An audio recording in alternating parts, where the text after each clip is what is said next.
નમસ્કાર વિદ્યાર્થી મિત્રો. તો આપણે ગયા લેક્ચરમાં સ્વાસ્થ્ય કેને કહેવાય બરોબર એના વિશે લાસ્ટમાં સમજ્યા હતા કે સ્વાસ્થ્ય છે એ શારીરિક, માનસિક અને સામાજિક ની સમન્વયવર્તી સ્થિતિ છે બરોબર. એટલે કે ત્રણ બાબત સ્વાસ્થ્ય પર આધાર રાખશે: શારીરિક, માનસિક અને સામાજિક. તો આજનો આપણો ટોપિક એનાથી આગળ કે સ્વસ્થ અને રોગમુક્ત વચ્ચેની ભિન્નતા. મેં તમને કાલે કીધું હતું આપણે સ્વસ્થ અને રોગમુક્ત બે વચ્ચેનો ભેદ જોશું બરોબર. તો કેને સંપૂર્ણ સ્વસ્થ કહેવાય અને કેને રોગમુક્ત કહેવાય, આ બે વચ્ચેનો ભેદ આજે સમજવાના છીએ આપણે બરોબર. તો જોઈએ, જો આપણે આને સ્વાસ્થ્ય સમજીએ છીએ તો રોગ અથવા તો વ્યાધિ શું છે બરોબર. સ્વાસ્થ્ય આપણે શારીરિક, માનસિક અને સામાજિક સ્થિતિને સમજીએ છીએ. તો રોગ શું છે? તો કે અંગ્રેજીમાં એક શબ્દ છે ડિસીઝ. ડિસીઝનો અર્થ રહ્યો ને રોગ એવો થાય. હવે જો એને છૂટો પાડીને આપણે ડીસ અને ઇઝ એમ બે શબ્દોમાં એને જો છૂટો પાડી તો એનો શું અર્થ થાય? તો કે ડિસીઝ એટલે કે સુવિધામાં ખલેલ બરોબર. કે આપણે જે કોષ છે, પેશી છે અથવા તો કોઈ અંગ છે એ જે કાર્ય કરે છે બરોબર, એમાં કંઈક ખલેલ પહોંચે તો કહી શકાય કે રોગ થયો છે બરોબર. હવે જો આગળ વાંચી તો ખબર પડે કે રોગનો બીજો અર્થ એટલે કે અસુવિધા. મેં તમને કીધું એમ કે સુવિધામાં પડતી ખલેલ અથવા તો અસુવિધા. જોકે આ શબ્દનો ઉપયોગ ખૂબ જ સીમિત છે. આપણે રોગના વિષયમાં ત્યારે વાત કરીશું જ્યારે આપણને અસુવિધાના વિશિષ્ટ કારણની ખબર હોય બરોબર. આપણે રોગ વિશે આગળ વાત કરશું, પણ જ્યારે આપણે વિશિષ્ટ કારણ જાણતા હોય ને ત્યારે સારી રીતે એને સમજાવી શકાય. આનો અર્થ એવો બિલકુલ નથી કે આપણે તેનો સાચો અને અંતિમ ઉત્તર જાણીએ છીએ. આપણે કહી શકીએ કે કોઈ વ્યક્તિ ઝાડાથી પીડાતો હોય તો તેનું ચોક્કસ કારણ શું હોઈ શકે. હવે જો તમે કોઈ રોગ વિશે જાણો છો તો એનો તમે અંતિમ ઉત્તર જાણતા નથી બરોબર. દાખલા તરીકે ઉદાહરણ આપું તો માથું દુખવું બરોબર. તો માથા દુખવાનું કારણ ઘણું બધું હોઈ શકે, કે ઊંઘ ન આવવી, બીજું કે પરીક્ષાનો ડર હોવો બરોબર. તો વિશિષ્ટ કારણ જાણ્યા વગર આપણે રોગના અંતિમ ઉત્તર સુધી પહોંચી શકીએ નહીં બરોબર. આપણે એ પણ જાણીએ છીએ કે કોઈ પણ કારણ વગર વિશિષ્ટ રોગથી અસ્વસ્થતા કે નાદુરસ્તી થઈ શકે છે. અસ્વસ્થતા એટલે કે સ્વસ્થતામાં ખામી બરોબર, કે સ્વાસ્થ્યમાં ખામી, અને નાદુરસ્તી એટલે બીમારી. હવે વિશિષ્ટ રોગથી આ બંને થઈ શકે. માત્ર કોઈ રોગ ન થવાનો અર્થ એ નથી કે તમે સ્વસ્થ છો બરોબર. કોઈ પણ રોગ નથી થયો તો આપણે એમ ન કહી શકીએ કે આપણે સંપૂર્ણ સ્વસ્થ છીએ. હવે તમને પ્રશ્ન થાય છે કે તો સ્વસ્થ જ કહેવાય ને કે રોગ ન થયો હોય તો. પણ આપણે આજે એનો ભેદ સ્પષ્ટ કરી બરોબર, કે કોઈ રોગ નથી થયો છતાંય સ્વસ્થ કેમ ન કહેવાય. મેં તમને કાલે કીધું હતું કે સ્વાસ્થ્ય શબ્દનો અર્થ રહ્યો ને એ વ્યક્તિએ બદલાય. હવે જો અહીંયા આપણને એક નૃત્યાંગનાનું ઉદાહરણ આપીને કીધું તો નૃત્યાંગના માટે સારા સ્વાસ્થ્યનો અર્થ શું કહેવાય? તો કે નૃત્યાંગના છે એ પોતાના શરીરને સારી મુદ્રામાં વાળી શકતા હોય બરોબર, એટલે કે સારી રીતે પોતાના શરીરની અભિવ્યક્તિ આપી શકતા હોય. તો એના માટે એક સારા સ્વાસ્થ્યની નિશાની છે બરોબર. તો આપણું જે પણ કાર્ય છે એને પણ સારી રીતે અભિવ્યક્ત કરવું એ પણ સારા સ્વાસ્થ્ય પાછળનું એક અભિભૂત કારણ છે. હવે આવું જ એક બીજું ઉદાહરણ છે કે વાંસળી વાદક બરોબર. તો વાંસળી વાદક છે તો વાંસળી વાદક માટે સારા સ્વાસ્થ્યનો અર્થ શું કહેવાય? તો કે પોતાના શ્વાસ ઉપર નિયંત્રણ હોવું બરોબર. એની અંદર હવા ભરી અને પછી જો એમાં એના જે ફેફસા છે એની ક્ષમતા જો સારી હશે તો એ અંદર જે શ્વાસ લીધો છે એના ઉપર નિયંત્રણ સારું હશે તો એ એક સારા સ્વાસ્થ્યની નિશાની કહેવાય વાંસળી વાદક માટે. કારણ કે જો એવું હશે તો એ પોતાની કલા સારી રીતે વ્યક્ત કરી શકશે તો આ એક સારા સ્વાસ્થ્યની નિશાની છે. હવે તમને પ્રશ્ન થાય તો સાહેબ રોગમુક્ત અને સ્વાસ્થ્ય બે વચ્ચે ભેદ શું છે? બરોબર, તો આપણને આગળ સમજાવે છે કે આમ આપણે કોઈ પણ રોગના લક્ષણો કે ચિહ્નોનો ફેલાવો થયા વગર પણ અસ્વસ્થ બની શકીએ છીએ. જો સ્વાસ્થ્ય છે અને રોગમુક્ત છે, જો સમજીએ આપણે, અહીંયા લખેલું છે કે સ્વાસ્થ્ય કેના ઉપર આધાર રાખશે, તો કે સ્વાસ્થ્યનો અર્થ શું થાય ખબર હે? સ્વાસ્થ્ય એટલે જો સ્વાસ્થ્ય, તો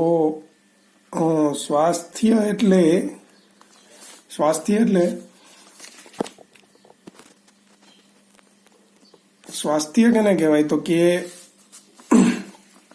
સ્વસ્થ શારીરિક, માનસિક અને સામાજિક સ્થિતિ.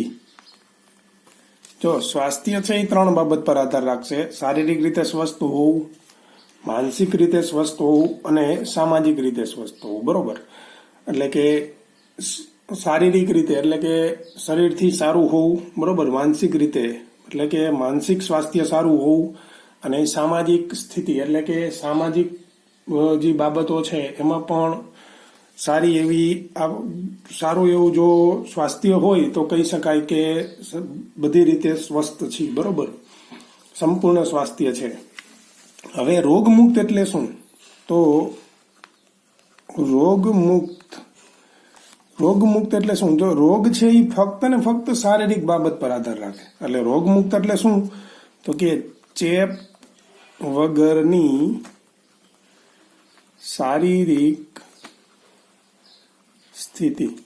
ચેપ વગરની શારીરિક સ્થિતિ એટલે આ શારીરિક બાબત પર જ આધાર રાખશે. જ્યારે આ શારીરિક, માનસિક અને સામાજિક ત્રણેય બાબત પર આધાર રાખશે. તો આપણને એ જ કહે છે, જો આ જ કારણ છે કે જ્યારે આપણે સ્વાસ્થ્ય માટે વિચારીએ છીએ ત્યારે આપણે સમાજ અને સમુદાય માટે વિચારીએ છીએ. જ્યારે બીજી તરફ રોગ છે એ આપણી વ્યક્તિગત બાબત છે. જો આ માત્ર ને માત્ર શારીરિક બાબત પર આધાર રાખે રોગ છે એ, બરોબર, તો રોગ છે એ કેવી બાબત થઈ ગઈ? તો કે વ્યક્તિગત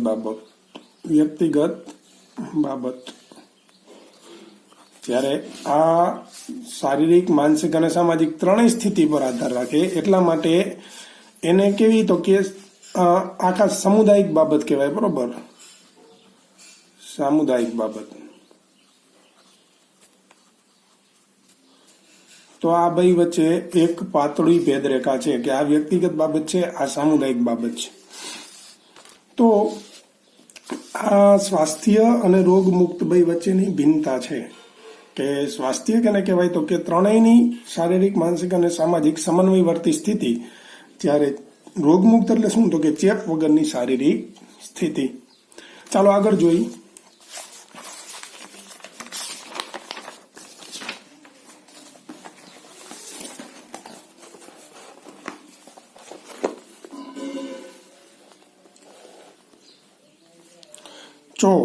આગળ આપણને અમુક પ્રશ્નો પૂછેલા છે કે સારા સ્વાસ્થ્યની બે આવશ્યક પરિસ્થિતિ જણાવો. સારા સ્વાસ્થ્ય માટે બે આવશ્યક પરિસ્થિતિ જણાવો. તો સારું સ્વાસ્થ્ય હોય, બરોબર, એના માટે બે આવશ્યક પરિસ્થિતિ શું લખી શકીએ આપણે? તો પહેલું તો સારા સ્વાસ્થ્ય માટે સારું શારીરિક, માનસિક અને સામાજિક સ્વાસ્થ્ય જરૂરી છે.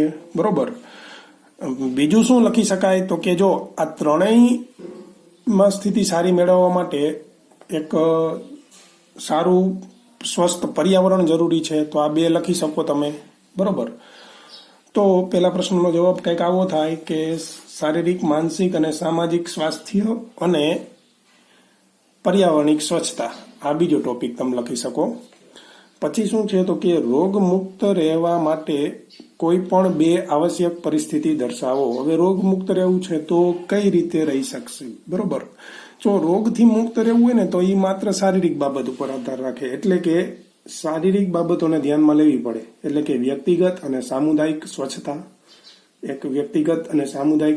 ધ્યાનમાં લેવી પડે. અને બીજું સ્વચ્છ પર્યાવરણ. બરોબર, આ બે બાબતો ધ્યાનમાં લેવી પડે. પ્રશ્ન નંબર 3 શું કહે છે? શું ઉપરયુક્ત પ્રશ્નોના ઉત્તર એક જ જેવા છે કે ભિન્ન છે? શા માટે? બરોબર, એ પ્રશ્નના ઉત્તર કેવા છે? એક જેવા છે કે ભિન્ન છે? તો કહી શકું કે ભિન્ન છે. શું કામ? તો કે જે સ્વાસ્થ્ય છે એ ઉપર પેલા પ્રશ્નમાં સ્વાસ્થ્યને લગતી પરિસ્થિતિ કીધી છે, એટલે સ્વાસ્થ્ય ત્રણેય બાબત પર આધાર રાખશે. જ્યારે બીજામાં રોગમુક્ત, જે માત્ર ને માત્ર શારીરિક બાબત પર ધ્યાન રાખશે, બરોબર, ધ્યાનમાં લેશે. તો આ સ્વાસ્થ્ય અને રોગમુક્ત બે વચ્ચેની ભિન્નતા થઈ. ચાલો આગળ જોઈએ. તો આગળ છે રોગ અને તેના કારણો. બરોબર, કોઈ રોગ થયો છે તો એ ખબર કેવી રીતે પડશે? રોગને કેવી રીતે ઓળખી શકાય? બરોબર, તો ચાલો આપણે રોગના વિષયમાં હજુ વધારે વિચારીએ. પહેલું એ છે કે આપણને કોઈ રોગ થયેલો છે તે કેવી રીતે ખબર પડે છે, અથવા કેવી રીતે ખબર પડે છે કે શરીરમાં કંઈક ખોટું થઈ રહ્યું છે? તો રોગ વિશે માહિતી આપણને કેવી રીતે મળશે? કેવી રીતે ખબર પડશે કે શરીરમાં કંઈક ખોટું થઈ રહ્યું છે? વિચારો. તો જો આપણે ચેપ્ટર નંબર 6માં પેશીઓ વિશેનો અભ્યાસ કરી ગયા, બરોબર, એના પરથી આપણે જાણ્યું કે આપણા શરીરમાં અનેક પેશીઓ આવેલી છે. બરોબર, પ્રાણી શરીર છે તો એમાં ઘણી બધી પેશીઓ આવેલી છે. અધિચ્છદ પેશી છે, સંયોજક પેશી છે, બરોબર, ચેતા પેશી છે, સ્નાયુ પેશી છે. તો આ પેશીઓ શું કામ કરે? તો કે આ પેશીઓ આપણા શરીરના ક્રિયાત્મક અંગો અથવા અંગતંત્રોનું નિર્માણ કરે છે. એટલે કે પેશીઓનું કામ શું? તો કે અંગો અથવા તો અંગતંત્રના નિર્માણ કરવાનું. બરોબર, પેશીઓ જોડાય અને અંગો બનાવે, અને ઈ અંગતંત્રોનું નિર્માણ કરે, અંગો જોડાય. અને જે અંગતંત્રો શું કરે? તો કે જે શરીરમાં વિભિન્ન કાર્યો કરે છે. એટલે શરીરના વિભિન્ન કાર્યો અંગતંત્રો દ્વારા થતા હોય. પ્રત્યેક અંગતંત્રમાં વિશિષ્ટ અંગ હોય છે, જેનું વિશિષ્ટ કાર્ય હોય છે. એટલે કે દરેક અંગતંત્ર છે તો એમાં કોઈ એક અંગ વિશિષ્ટ હોય, એક અથવા તો બે, જેનું કાર્ય વિશિષ્ટ હોય. કઈ રીતે? તો કે દાખલા તરીકે પાચન તંત્ર છે. શું છે? પાચન તંત્ર. તો પાચન તંત્રમાં જઠર અને આંતરડું, બરોબર, તો જઠર અને આંતરડું છે એ પાચન તંત્રના મુખ્ય અંગો છે, કે જેનું કાર્ય કેવું છે? વિશિષ્ટ છે. જે શું કરે? તો કે જે આપણા દ્વારા લેવાયેલ ખોરાકને પચાવે છે, એટલે પચાવવાનું કામ કરે. બીજી તરફ વિચારીએ તો સ્નાયુઓ અને અસ્થિઓથી બનેલા સ્નાયુ કંકાલ તંત્ર, બરોબર, સ્નાયુ અને હાડકા જોડાય અને એક કંકાલ તંત્રનું નિર્માણ કરે, કે જે શરીરને બંધારણ આપે, હલનચલન કરવા માટે મદદરૂપ થાય. બરોબર, સ્નાયુઓ સંકોચન અને શિથિલન પામી અને હલનચલન કરવા માટે મદદરૂપ થાય. તો આ એક સ્નાયુ કંકાલ તંત્ર છે. હવે મેં મુખ્ય વાત પર આવી, તો કે રોગ થયો છે એવી ખબર કેવી રીતે પડશે? તો કે જ્યારે કોઈ રોગ થાય છે ત્યારે શરીરના એક અથવા અનેક અંગો તેમજ તંત્રોમાં ક્રિયા અથવા તો સંરચનામાં ખરાબી કે વિક્ષેપની સ્થિતિ જણાય છે. હવે જો પેશી કે કોઈ અંગ હશે એનું કાર્ય વિશિષ્ટ હશે, બરોબર, અને એ વિશિષ્ટ કાર્ય સાથે સંકળાયેલ હશે. હવે જો એના કાર્ય કરવામાં કોઈ જાતનો વિક્ષેપ સર્જાય કે ખરાબી સર્જાય તો રોગ થયો છે તેમ કહી શકાય. બરોબર, કે એની જે રૂટીન કાર્ય પ્રણાલી છે એમાં કાંઈક ખરાબી સર્જાય તો રોગ થયો છે તેમ કહી શકાય. તો આ પરિવર્તન અથવા તો બદલાયેલી સ્થિતિ રોગના લક્ષણનું નિર્દેશન કરે છે. એટલે કે જો રોગ થયો છે એવી ખબર કેવી રીતના પડશે? તો કે પેશી અથવા તો અંગોના કાર્યમાં સર્જાતો વિક્ષેપ એટલે રોગ. રોગના લક્ષણ ખરાબ કે અસામાન્ય પરિસ્થિતિનો સંકેત આપે છે. બરોબર, રોગ છે એના લક્ષણો કેવા હોય? તો કે એ સ્થિતિનું નિર્દેશન કરે કે કાંઈક ખરાબી થઈ રહી છે. બરોબર, આ રીતે માથાનો દુખાવો, ઉધરસ, ઝાડા થઈ જવા કે કોઈ ઘામાંથી પરુ બહાર આવવું, આ બધા લક્ષણો છે. જો આ લક્ષણોના આધારે રોગ થયો છે એવું કહી શકાય. ઘામાંથી પરુ એટલે કે ખરાબ પ્રવાહી, આપણને ખબર છે કે કોઈ ઘા લાગ્યો હોય તો અહીંયાથી પ્રવાહી નીકળતું હોય તો એ પરુ, બરોબર, ઘામાંથી પરુ નીકળવું. આ લક્ષણોથી કોઈને કોઈ રોગનું નિદાન થાય છે, બરોબર. આ લક્ષણોના આધારે નિદાન થાય છે કે રોગ થયો છે એમ, અને એનાથી એના ઉપચાર તરફ આગળ વધાય છે. પરંતુ એ નથી ખબર પડતી કે કયો રોગ થયો છે. જો આ લક્ષણોના આધારે ખબર તો પડે કે રોગ થયો છે, પણ સ્પષ્ટ કારણ ન જાણી શકાય કે કયો રોગ થયો છે. શું કામ?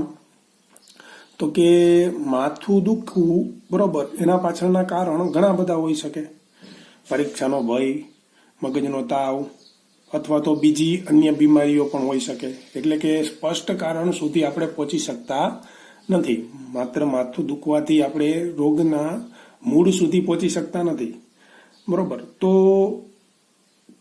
આપણે જે ચિકિત્સક હોય એ શું કરે જ્યારે રોગના આવા કારણો એમની સામે આવે ત્યારે? તો કે જો રોગના ચિહ્ન એ છે કે જેનું ચિકિત્સક લક્ષણો અથવા તો ચિહ્નના આધારે રોગનું નિદાન કરે છે. એટલે ચિકિત્સકો એ શું કરે તો કે રોગના લક્ષણ કે ચિહ્નના આધારે જે તે રોગનું નિદાન કરે. લક્ષણ અથવા તો ચિહ્ન કોઈ વિશેષ રોગના અનુસંધાને સુનિશ્ચિત સંકેત આપે છે, બરોબર. લક્ષણ શું કરે તો કે એ જે હોય લક્ષણ કે ચિહ્ન રોગના, એ એક સંકેત આપે, બરોબર, કોઈ રોગને અનુસંધાને.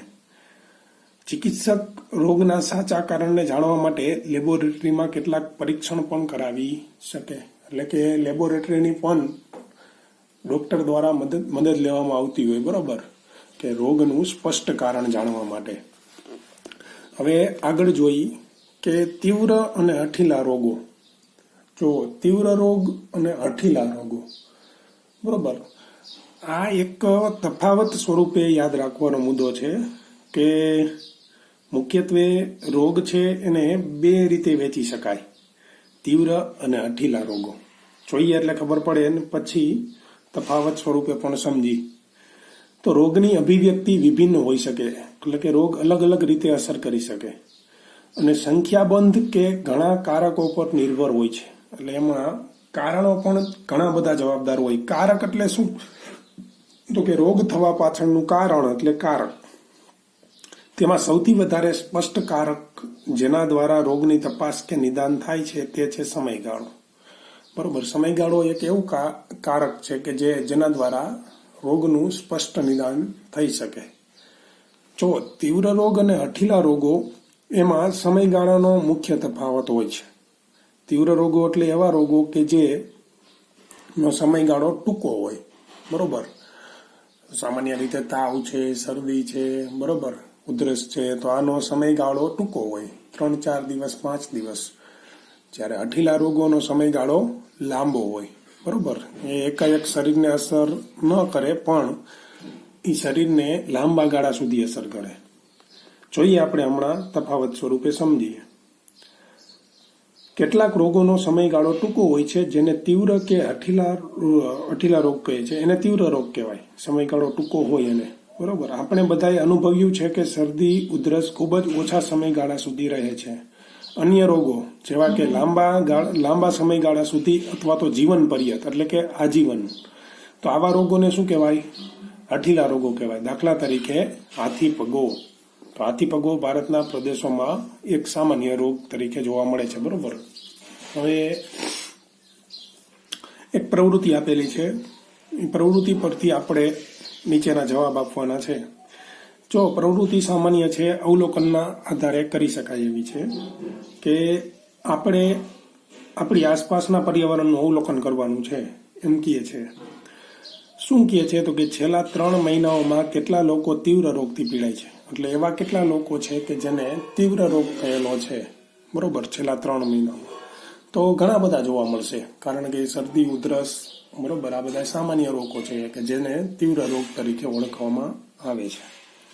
તો ઘણા બધા લોકો તીવ્ર રોગથી પીડાતા જોવા મળશે. પછી બીજો પ્રશ્ન શું પૂછ્યો છે? તો કે છેલ્લા 3 મહિનામાં કેટલા લોકોને હઠીલા રોગો થયા છે. હઠીલા રોગોનું પ્રમાણ ઓછું જોવા મળે, બરોબર. હાથી પગો છે અથવા તો બીજા ક્ષય છે, ડાયાબિટીસ છે, આ બધા હઠીલા રોગો છે કે એનું પ્રમાણ ઓછું જોવા મળે. કેની સાપેક્ષ છે? તીવ્ર રોગની સાપેક્ષ. ત્રીજો પ્રશ્ન એમ પૂછ્યો છે કે તમારા પડોશમાં કુલ કેટલા લોકો હઠીલા રોગથી પીડાય છે? એટલે હઠીલા રોગથી પીડાતા હોય એવા આજુબાજુમાં કેટલા લોકો હશે? તો જૂજ લોકો હશે, બરોબર. બહુ વધારે પ્રમાણ જોવા મળશે નહીં, પણ હા, તીવ્ર રોગનું પ્રમાણ જોવા મળશે. હવે પ્રશ્ન પૂછ્યા છે, શું ઉપરયુક્ત પ્રશ્ન 1 અથવા તો 2 ના ઉત્તરો ભિન્ન છે? એટલે કે આ 2 ના ઉત્તરો ભિન્ન છે? તો કે હા, બરોબર. આનું પ્રમાણ વધારે જોવા મળે છે, આનું પ્રમાણ આના કરતા ઓછું જોવા મળે છે.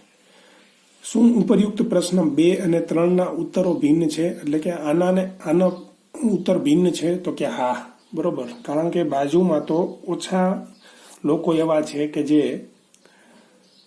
હઠીલા રોગથી પીડાય છે. હવે પ્રશ્ન પૂછ્યો છે કે આ ભિન્નતાનું કારણ શું હોઈ શકે? તો એના પાછળનું કારણ શું હોઈ શકે? તો કે તીવ્ર રોગ છે એની અસર ઝડપથી જોવા મળે છે, બરોબર, અને એનો સમયગાળો ટૂંકો હોય. હવે જો તીવ્ર રોગ થયો હોય તો ઝડપથી સાજા પણ થઈ જાય, એટલે કે 5-7 દિવસનો સમયગાળો હોય, જ્યારે હઠીલા રોગનો સમયગાળો લાંબો હોય અથવા તો જીવન પર્યંત હોય. એના સિવાય કે તીવ્ર રોગ છે એ સ્વાસ્થ્ય ઉપર કોઈ ગંભીર અસર કરતું નથી અથવા તો કરતા નથી. દાખલા તરીકે શરદી, ઉધરસ કે તાવ આવ્યો હોય તો એની સ્વાસ્થ્ય ઉપર કોઈ ગંભીર અસર થતી નથી, પણ હા, ક્ષય કે ડાયાબિટીસ હોય તો એની સ્વાસ્થ્ય ઉપર ગંભીર અસર થઈ શકે, બરોબર. તો આ રીતે ભિન્નતાનું કારણ છે. આગળનો ટોપિક છે હઠીલા રોગો અને નબળું સ્વાસ્થ્ય, જેને આપણે આવતા લેક્ચરમાં કવર કરશું. તો અહીંયા સુધી રાખીએ, બરોબર. ખાસ તો આગળના ટોપિકમાં હઠીલા રોગો અને તીવ્ર રોગો, જો તમને એક તફાવત સ્વરૂપે અહીંયા મેં લખેલો છે તો તમે જોઈ શકો કે જો આ તીવ્ર રોગો છે. તો તીવ્ર રોગો કેને કહેવાય? તો કે જે રોગોની શરીર પર ઝડપથી અને એકાએક અસર જોવા મળે છે. આ રોગોનો સમયગાળો ટૂંકો હોય છે અને આ રોગો એવા છે કે જેની મનુષ્યના સ્વાસ્થ્ય પર કોઈ ખરાબ અસર થતી નથી. ઉદાહરણ તરીકે તમે લઈ શકો કે ખાંસી, શરદી, ટાઇફોઇડ, કોલેરા વગેરે, બરોબર. સામે હઠીલા રોગો કેને કહેવાય? તો કે આ રોગોની શરીર પર ઝડપથી કે એકાએક અસર જોવા મળતી નથી, બરોબર. ઓમાં ઝડપથી અસર જોવા મળે, આમાં ઝડપથી અસર જોવા ન મળે, પણ સમયગાળો કેવો હોય? લાંબો હોય, મહિનાઓ, વર્ષો કે જિંદગીભર રહે, અને સ્વાસ્થ્ય ઉપર પણ ઉગ્ર અસર કરે, બરોબર, બહુ ખરાબ અસર કરે. હાથી પગો છે, ક્ષય છે, કેન્સર છે વગેરે. હવે આ તમને હું PDF સ્વરૂપે મોકલી દઈશ, બરોબર. તો અહીંયા સુધી રાખીએ.